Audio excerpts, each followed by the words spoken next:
So hello everyone. So let's solve a numerical on economic load dispatch. So this numerical is asked in GATE exam year 2012 for 1 mark. This is a problem statement.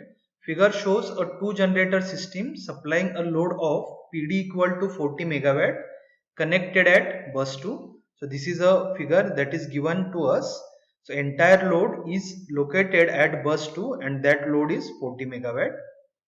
The fuel cost of generators G1 and G2 are C1 in bracket PG1 equal to 10,000 rupees per megawatt hour and C2 in bracket PG2 equal to 12,500 rupees per megawatt hour. And the loss in the line is P loss per unit equal to 0.5 PG1 square in per unit. So basically they have specified the loss in terms of per unit, where the loss coefficient is specified on a base of 100 MVA. So S base is 100 MVA. The most economic power generation in megawatt is. So four options are given to us. Now few points we should understand here. So first important point is that entire load is situated at bus 2. So therefore P loss, it does not contain a term of P2 because entire load is situated at bus 2. So therefore P loss, it contains a term only of PG1. Now second important thing is that see the units of this C1 and C2.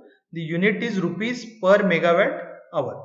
So basically what it means, this term is DC1 by DPG1, that is incremental fuel cost of first unit, and this is the incremental fuel cost of second unit, that is DC2 by DPG2. Third thing, they have specified the load PD, that is equal to 40 megawatt, and P loss as a function of PG1 is also specified in per unit. So first of all, let us write the given data. So given data. So first thing, they have specified DC1 by DPG1, and that is equal to 10,000 rupees per megawatt hour. Second thing, they have specified the incremental fuel cost of second unit, that is DC2 by DPG2, and it is given as 12,500 rupees per megawatt hour. Third thing, they have specified the power loss and which is given in per unit. So it is P loss per unit. So that is equal to 0.5 PG1 per unit square. So this data is also specified to us. The next thing, they have specified the base MVA on which loss coefficients are specified. So that is given as SB, which is equal to 100 MVA. The next thing, they have specified to us the power demand or power load PD, that is the load power, or the simply I will write load. So load is specified as 40 megawatt, and what we need to determine, so basically we need to determine PG1 and PG2. So how much should be the generation of first unit to fulfill this load and to supply the power losses? So that is being asked. So PG1 and PG2 we have to determine. This problem, it falls under the category of economic load dispatch with losses because loss have been specified. Now what is the condition for economic load dispatch with losses? It is given as, under this condition where losses are there, L1 DC1 by DP1 or DPG1 we will write because same symbols have been used in the problem, equal to L2 DC2 by DPG2 equal to lambda. This is the condition of most economical load dispatch when there are losses, where L1, L2 are the penalty factors. Now we need to determine first of all L1 and L2. So how to determine L1 and L2? So L1, penalty factor of first plant 1, that is L1 equal to 1 upon 1 minus dabba PL upon dabba PG1. Okay, so this already we have seen in the previous videos how to calculate the penalty factor of any plant. Now, what is PL? PL is basically P loss. So, if I follow the same convention, so this will be P loss. Now, what is the P loss that is being specified? It is given in the data itself. So, we need to take partial derivative of that. So, P loss in per unit, it is given already as 0.5 Pg1 per unit square of that. Now we have to calculate dabba P loss by dabba Pg1 and it is in per unit. So first we will calculate in per unit, then we can convert into the actual units. So let us take the partial derivative. So dabba P loss in per unit divided by dabba Pg1. So that is equal to, so if you take the partial derivative, then it will be 0.5 into 2 times Pg1 per unit. Now if you multiply 0.5 into 2, it will be simply 1. So let me go to the next slide. So what we will get, so dabba P loss in per unit divided by dabba Pg1. So that will be equal to simply Pg1.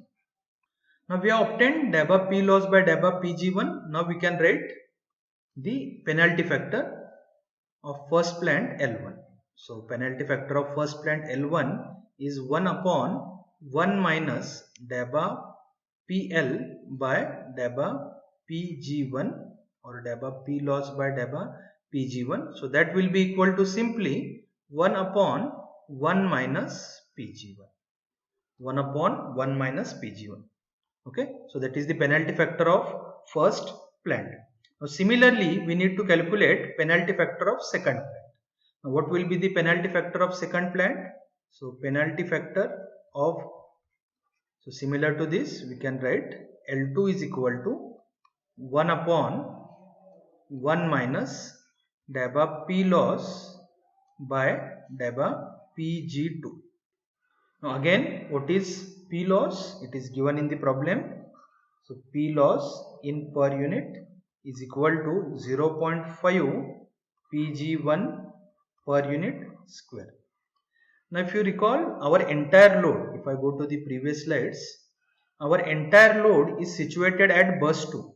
So therefore if we calculate the power loss, so that power loss will be function of only generator 1, power output of first generator. So therefore there is no term of Pg2 in power loss due to the fact that your load is at bus 2. So therefore if you take the partial derivative, so if I take the partial derivative, dabba P loss per unit by dabba Pg2, then it will be simply 0 because there is no term of Pg2. So from this we can calculate penalty factor of the second unit or the second plant. L2 will be equal to, so therefore L2 will be equal to 1 upon 1 minus 0 because P loss by Pg2 is 0. So that will be simply 1. So we have got L1, we have got L2, dC1 by dP1 is given. Similarly dC2 by dPg2 is also given. So putting all these values, so rewriting, so since condition was L1 dC1 by dPg1 equal to L2 dC2 by dPg2, and that is equal to lambda. Now system lambda is not specified and it is also not required in this particular problem. So how much is L1? So we have obtained here. So L1 is 1 upon 1 minus Pg1. So that is L1 into dC1 by dPg1. How much was that? It was given in the problem itself. So it is 10,000. So that is equal to L2. How much is L2? L2 is simply 1 into dC2 by dPg2. So that is 12,500. That is 12,500. So if you simplify this, so if I take the cross multiplication, so therefore 1 minus Pg1 will be equal to 10,000 divided by 12,500, and that is equal to 0.8. So 1 minus Pg1 equal to 0.8. So therefore Pg1, that is the power output from first unit, it will be 1 minus 0.8, that is 0.2 per unit. Remember, all these answers will be in per unit because P loss, this particular equation, it is given in terms of per unit. Now we require answers in actual unit, that is in megawatt, because if you see the options here, all these answers are given in megawatt. Here they have specified that answer should be in megawatt. So what we will do, we will convert from per unit to the actual units. So how to do that? So basic relation for per unit. So per unit value.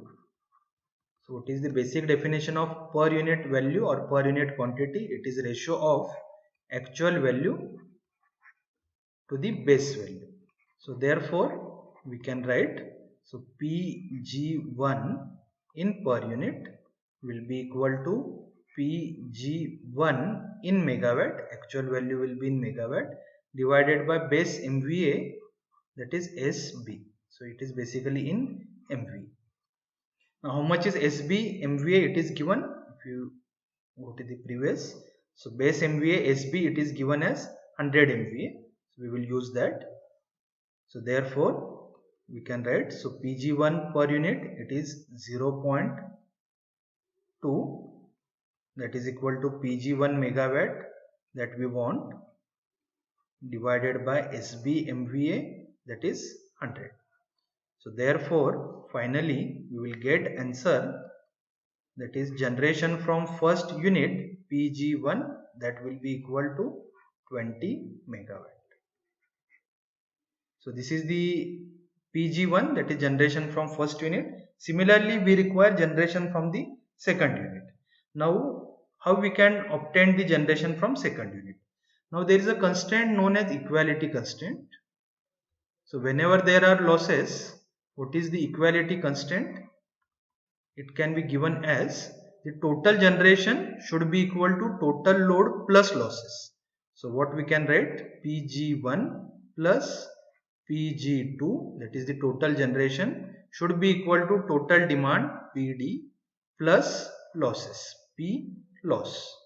Okay, so this is known as the equality constraint, and that we have to fulfill.